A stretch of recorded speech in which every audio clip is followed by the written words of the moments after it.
Welcome back to Networking Unleashed Building Profitable Connections, the podcast where we strip away the fluff and get real about networking fuels your business and your life.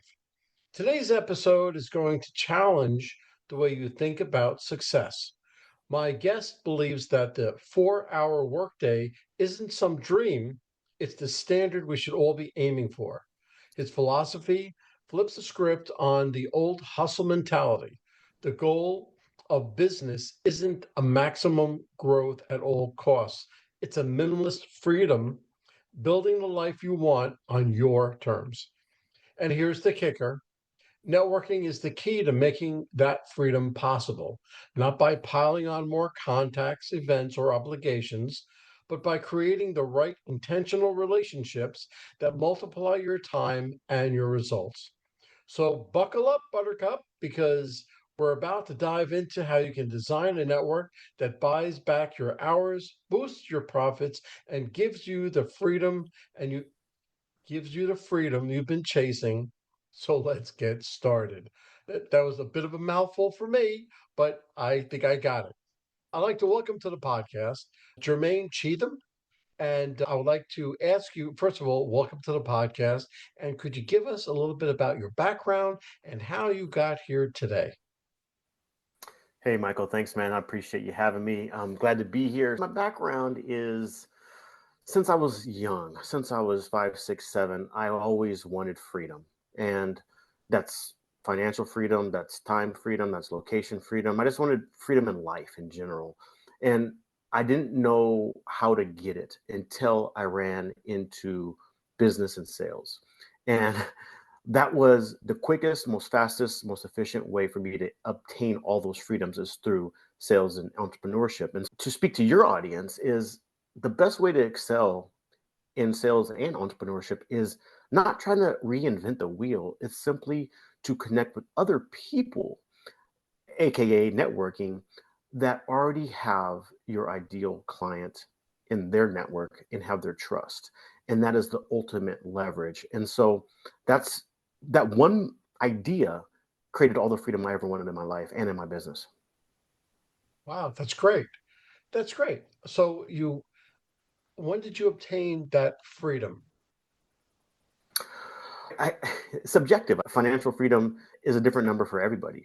Time freedom is a different number for everybody. I didn't really gain this freedom until I made the leap from employee to entrepreneur, because then I started to own my time. I started to own all my income, and I had autonomy of my life. So that was back in 2016 when I made that leap from the corporate business structure, working for somebody else, to I'm doing this on my own. Probably scary also, making that jump. For sure, but it's not as scary as being a slave to the day you die. Yeah, that's so true. Listen, I'm a former business owner myself. I had pizzerias, restaurants, Ben and Jerry's. I had it all. I was in New York, and the fast paced, I was all into the fast pace. I moved down here to Georgia and it slowed down. And I got into my own thing without the storefront. But that's a story for another day. Most people think networking is about adding more and more connections, more events, and more time spent. How does a minimalist approach to networking look different, and why might it actually be more effective? From a minimalist lens, only thing you're looking for is leverage. You're looking to put in a little bit and get a lot out. And so when you're thinking about leverage from a business context, you want to make sure whatever you're selling, your product or service, is highly lucrative. And so what I decided to do is get into probably the most lucrative space you can find, and that's financial services. Because it's an evergreen need for businesses. They always need this thing. And it's something that doesn't ever go out of style, regardless of what's going on in the economy. It's always in demand. That's one aspect of it, is picking the right actual product or service to sell. That's number one.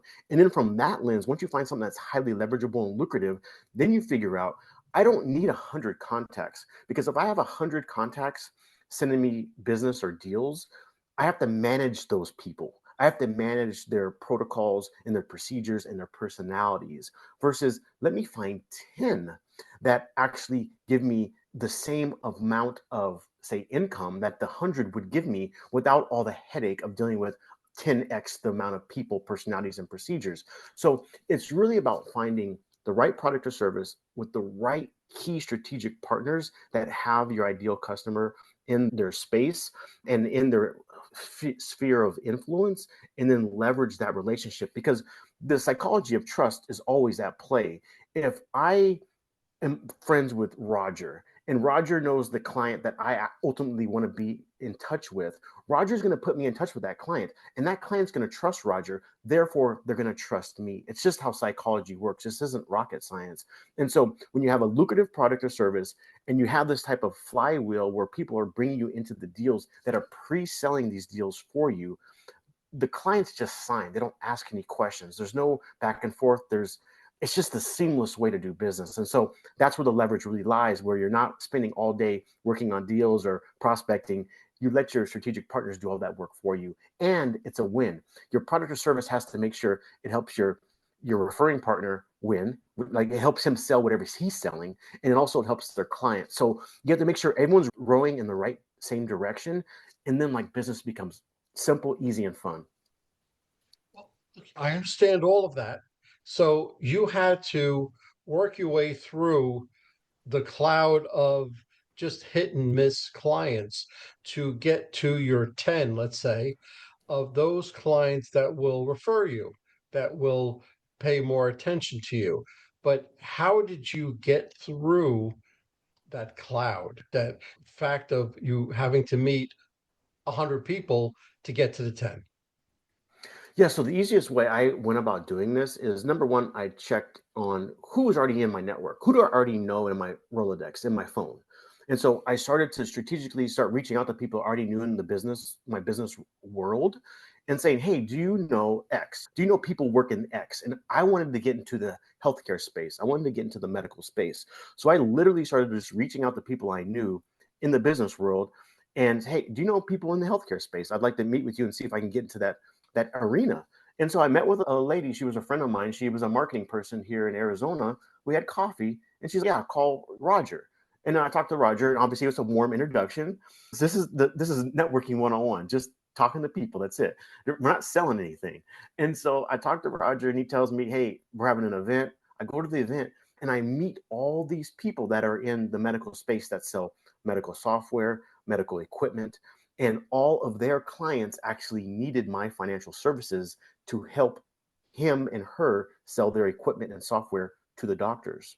And so my point is this, is you're just looking for a couple of contacts to leverage, because once you get in with one of the contacts, they have buddies. They have other sales reps at their same organizations that now bring you into the fold because, again, the psychology of trust. If Roger uses Jermane, then Tim will feel comfortable using Jermane, and so will Sarah. And then next thing, I'm doing the financing for the entire organization. And so that's a simple way of how I thought about, let me just try to knock over the lead domino. And usually that's just one person. And that was the lady that I met with in marketing that was already in my phone. That sounds strangely equivalent to what I go through as a speaker and as a coach and a trainer. I go for that keynote, that workshop. But when I get into the company, other people find out about what I am speaking about and they tell friends, so on. So it sounds eerily close to the same type of thing. Okay, you advocate the 4-hour workday as a standard. What role does networking play in creating that freedom, and how can we avoid letting networking itself become another time drain? Oh, I have one key thing about business. If you're working more than 4 hours a day, you are working on the wrong thing, period. You're not finding the leverage. And maybe that is what you're selling. Maybe that is who you're selling it to. And maybe that's how you're doing it. From a networking lens, what you need to think about is you don't want to be the expert in anything.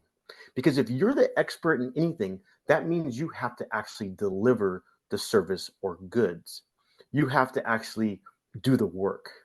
I'm an advocate of being just a connector, a middleman, a person that sits in the middle of the person that needs the thing and the person that sells the thing. And I bring you together. I don't do any work and I get paid for the connection. And so when you think about networking from that lens, you have to pick the right product or service you want to connect people with and the right customer you want to connect them with, because they got to have money, they got to be in pain, they have to be able to afford your thing that you're connecting them with. And same thing with the service. It has to be a lucrative service that is evergreen. So when you think about it from that lens, of course you're not working more than a few hours a day, because you're basically trying to be a surgeon with a scalpel versus just throw stuff against the wall and see if it sticks. So it's about picking the right service and finding the right people that need that service. And then your obviously flywheel is going to be the connectors all need this to make their business work. And you're not doing the work, you're not delivering it, you're not doing any of the client work. You're just connecting people, wiping your hands, and everyone's happy. That sounds, I used to be a print broker, and I used to have clients that needed printing. I developed a relationship with printers and it flowed through me, but I didn't have to do anything, but I was getting paid. So it's like the same thing. Okay, so many entrepreneurs chase maximum growth, which often means constant expansion or contacts and commitments. How does networking shift when the goal is freedom instead of scale? If you want to scale and you want to have $1 billion company, you're going to be working 16-hour days. That's just the reality of it. And so at what point are you going to be satisfied? At what point is enough enough? And so I realized in my early 20s when I started making, for me, very good money, $20,000, $30,000 a month, I realized I can't spend all this. What am I buying? What do I really need that's gonna fulfill me? And you try, you experiment, you buy stuff, and you realize that wasn't it. And so over time, you realize like life is not about making more money and just working all day. Life for me is about personal fulfillment. And a lot of that means getting my time back. I like to work, but I don't want to work all day because there's so much more to explore in life. I love to exercise. I love to go on hikes. I love to go on vacation. I love to travel. I love to read. I love to explore. And I'm okay working from 8 till noon, but after that, I want to do other stuff. And so, like, for me, I'm not looking for maximal scale. I'm looking for maximal personal fulfillment. And from a networking lens, that's where I realized when I was doing financial services, I was like, okay, I have a very lucrative thing here. I don't need to do 100 deals a month to make a very good income. I could do a handful, which will take a few hours. And obviously, I'll have some prospecting and stuff and staying in touch with my clients, but it's a few hours a day. And so when I realized this thing is very valuable, and I found out, okay, these guys that have the ultrasound equipment or the MRI equipment or any of the medical devices, they need my lending services to help their doctors get their devices. Plus, it's a tax benefit for the doctors because it's 100% tax deductible. The banks and the underwriters, they want to lend out the money. So all I was simply doing is staying in the middle. I'm not the expert. The banks are the experts. The medical device sales guys, they're the experts in the equipment. The doctors are the expert in ophthalmology or whatever it is, right? So I'm simply just bringing the bank that wants to lend out money, the doctor that needs the money to buy, the equipment seller that needs to sell the equipment, all together. I wipe my hands in a few hours a day. Then I can go to the gym, go on a walk, go on vacation, do this from anywhere because it's a digital business. It's about leverage again, the right product, selling to the right person, the right way through strategic partners. Wow, that's good. Okay, so what are some signs that someone is over networking, collecting contacts but losing focus? And how can they reverse that into meaningful minimalist connections? Okay, so number one is if you're talking to people, if you're chasing anybody, that's a number one sign. Never chase anybody. You'll know after the first encounter if this person is real, if it makes sense, if it feels right. You're going to have instant feedback that this is a real thing. That's number one. Number two is if you always have people trying to waste your time, let's get a coffee, let's do this, what, sure, I'd love to have a coffee with you, but specifically, what do you do? How do you do it? And how does it align with what I do? So we're both rowing in the same direction, but more importantly, we're both getting paid sufficiently, because life is short. We all die. I want to make money on my connections, and I want to also help my connections make money too. It's a two-way street. I want us both to get paid.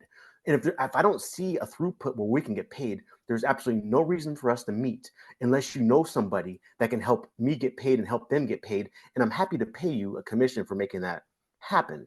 So I think a lot of it comes down to, you have to be direct with people. The directer you are, the clearer and the more lucrative the relationship's going to be. If you notice, a lot of people will hem and haw, and they're just happy, and they want to be friendly, and they're people pleasers. People pleasers are usually some of the worst entrepreneurs and salespeople. So if you see a people pleaser or you get that kind of vibe, run for the hills, because they're just going to waste your time, and they're not doing any business. People that are busy are doing stuff. So those are my two main things: is focus on ignoring people pleasers and staying focused on who's really going to be able to send you business. Okay, sure. And those salesy type people, the people who really aren't doing business, they're going to your networking events more for social reasons rather than making money.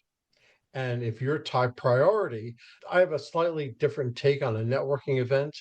I go with what's called a servant's heart. I see what I can do for them, not what they can do for me. So I'm not looking for a sale. I'm not looking how I can strategically align with them. I'm just looking to put two people together, and I walk away. I have them because in turn, they look at me, they say, look, Mike gave me a referral, so I'm going to have to give him one. And so it's a slightly different take on what you are saying, but it's along the same lines. Okay, in your view, what's the biggest myth about networking that keeps business owners stuck in long hours and unnecessary busyness? I think that they need to talk to everybody. You don't need to talk to anybody except for your ideal avatar or ideal customer. And in order to know who your ideal customer is, or client or partner is, you need to know where the leverage is based on whatever you're selling. It's surprising. Sometimes you'll talk to people and you don't even think that they know what they even offer, because they're not even quite sure about it. They're not even crystal clear about like where's their value in their proposition. And so the clearer you are in exactly what you sell, then you can get laser focused on finding those type of partners that have your ideal client already in their network and their influence. And so those are the only people you focus on. Like for me, in my financial services, I only focused on medical device salespeople. That is it.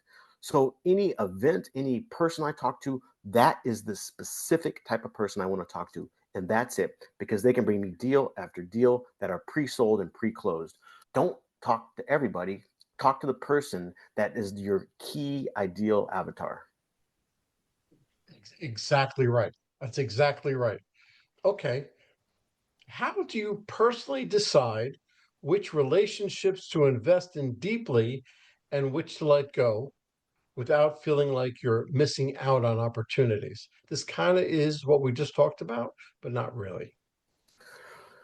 Number one is, I'm a capitalist. So if it's a lucrative relationship and I like the person, then that's what I'm going to invest all my time and effort in.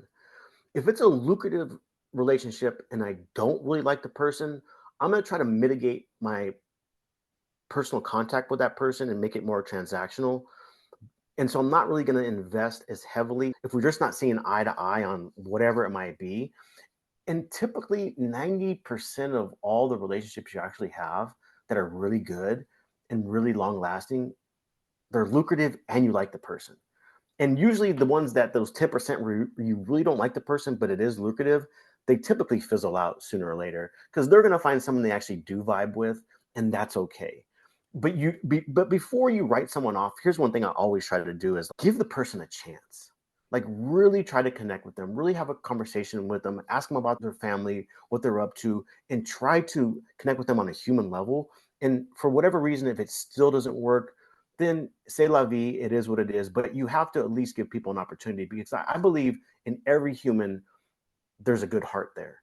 It's just sometimes maybe it's a worldview, or who knows what it might be, a personality clash. I don't know. And sometimes you just don't see eye to eye, but you have to give it an opportunity.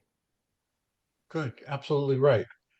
If someone only had 4 hours a day to run their business, what specific networking strategies would you tell them to focus on for maximum leverage? It depends on what they sell. I'm assuming it's going to be something lucrative. So if it's very lucrative, the only thing I'm going to find is, where is that client located? Who's the client? Who's this ideal client that would buy this thing or utilize this thing? And then I'm going to find out, okay, who already has this person in their network? So for example, for mine, it was medical device people, had all the doctors that I wanted to offer my financial services to buy their equipment, right? But here's a kind of an abstract idea. What if I sold weight loss services or fitness services? How do I find the person that wants to lose weight? How do I find the person that wants to get in shape? I have no idea. You can't even tell. You would have no idea who wants to do that.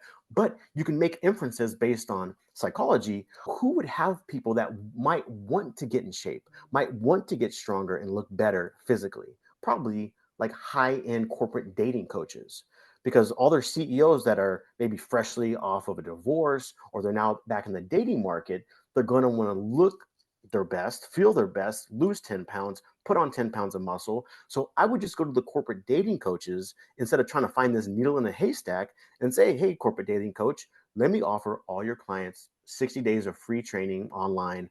And then at the end of the 60 days, they can decide if they want to sign up for my package. This is a way it's a win for all three parties. So that's what I would spend my 4 hours a day on, is finding corporate dating coaches, or in my case, finding medical device salespeople to talk to, or whatever you're doing. Find the leverage. Not, you never sell to the customer directly. You find the people that have their customer in their network, and then you leverage that psychology of trust. Good. Good. Very good. You've said the goal of business is freedom, not growth. How do you build a network that actually supports your lifestyle goals instead of pulling you further away from them? Again, it starts with the product you pick. So you don't want to have to do 100 deals a month. You want to be able to do a couple. That's number one. Number two is, you want to make sure you align yourself that with partners and clients that do not waste your time. They're not messaging you all day long. They're not emailing you all day long. They're not calling you all day long. You want low maintenance partnerships, because the truth is, the people that are making the most money, that are the most successful, they're always low maintenance for the most part. It's always the headaches are the quote unquote losers, the brokies, the people that aren't selling anything, the people that are stressed out, and they're going to take it out on you. So it's always a litmus test. Is this person calling me 3 times in one day? Like, is this person emailing me 4 times with a bunch of question marks? Are they texting me? Are they bothering me? Because again, that disrupts my peace. It disrupts my freedom, really. And I'm fine with a phone call and an email, but I'll get back to you in 24 hours. I'll dictate what our engagement will look like. And so you have to sometimes fire clients, even if they're a lucrative client, because they're causing you trouble and they're causing you problems in your life. And life's too short to deal with people you don't like and that are a pain. No, I learned that a long time ago, to fire clients. And people who aren't used to that say, what are you, out of your mind? I'm like, it's a lot easier just to fire them, find somebody else, and move on with your life. Okay, minimalism often means cutting the clutter. What does clutter in networking look like, and how can listeners do a clean sweep of their connections while keeping doors open? Here's the deal. Everyone's heard of the 80-20 rule, the Pareto principle. I believe in the 95-5 principle. You get almost all of your outcomes from 5 people. It's just the way it works. And so I would look at my Rolodex and be like, if this person isn't getting me in touch with money, like actual revenue, if and I've been talking to this person for a year or whatever it is, stop talking to them. Quit following up with them, because Life is short and there's something called opportunity costs, and they're big. And so if you're wasting your time on these 95 people when you could be trying to find these 5 people, that's where all your energy and effort is. And what you'll notice, if you've been around the block enough, you've done enough deals, you'll start to notice the best relationships, the best partners, the best clients were the ones that were effortless. It just happened naturally. There was no chasing. There wasn't all this, let me stay in touch, let me stay in touch. No, you actually stayed in touch because deals were coming in every week, every month. That's how you stayed in touch. You stayed in touch at dinner, at lunch, at happy hour, whatever. You, it was almost like an effortless relationship. And so if you find yourself like scratching and clawing and trying, and let it go, it will never. It's like any relationship. I don't care if it's friendships, romantic, whatever. If you're trying too hard, it isn't meant to be. And you're losing the opportunity cost to find something that will work out without any effort and it's enjoyable. Very good. Okay. So let's bring this podcast full circle and look a little bit into the future. If you had to give one piece of advice to someone who's currently overwhelmed by both their work hours and their networking efforts, what's the first most freeing step they should take today? The first thing I would examine is, what are you selling? Like, really, what are you selling? Because usually the time suck is either explaining what you're selling, doing demos on what you're saying, trying to convince people about what you're selling. If you re-examine exactly what you sell, typically, and you pick a better vehicle to get you where you want to go, that will free up 80% of your time. It's usually you're just chasing your tail, trying to sell something that's hard to sell just because you've always sold it. So that would be the one thing I would think about, is re-examine what you're selling and find a better, more lucrative, more seamless, simple thing. Okay. Listen, Jermaine, this was great. It really showed somebody or my listeners exactly how to, not exactly, but almost exactly, how to trim their day down from 16 to 14 to 10 to 8, and hopefully at about 4 hours a day. Myself, I am not, uh, I work at least 10 hours a day on one thing or another. I have a few hands in a few pots, so it's not just one business, but I understand what you're saying because I can't go on this forever. So I have to focus a little bit more. If somebody wanted to get hold of you, either to learn about the system, your hours, but want to be coached by you, what's the best way that they can get hold of you?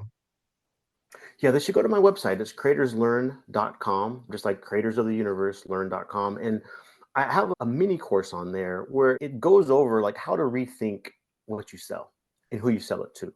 And so I talk about these 5 characteristics of the ideal product or service and the 4 characteristics of your ideal client. And then once you figure out that, we can figure out, okay, where do you find your strategic partners to do all the selling for you, what we talked about here. I also have a cool dream income lifestyle calculator, because a lot of people think, oh, I need to have $1 million a year to be financially free. And you actually put pen to paper and actually have an Excel calculator that shows you you can live like a king on $500,000 a year, which is only 50 grand a month, which is not crazy.